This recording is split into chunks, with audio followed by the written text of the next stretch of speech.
Hi, I'm Brittany with WTI, and spring is here. It's important to get your gardens ready. And these 8x4 raised garden beds by Nedenyou are going to help you to do that.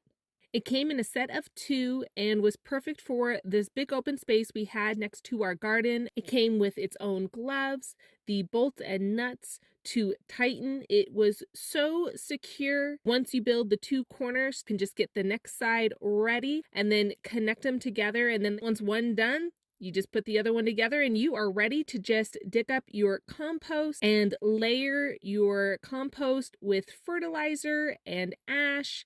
You then can just break up all of the clumps and you are now ready to plant. We decided to plant a strawberry garden. The raised garden bed comes up only a foot, so it's very easy to come up beside it, plant it all, put some straw around it to protect the soil and the plants as they get bigger. It's easier to water and prevents too many weeds growing up. These not only make the garden more stable, more accessible, but also makes it just look beautiful. I love how it transformed this area into a wonderful, inviting garden.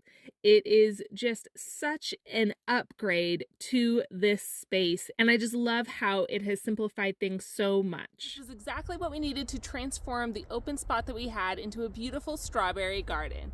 And that's my point of view.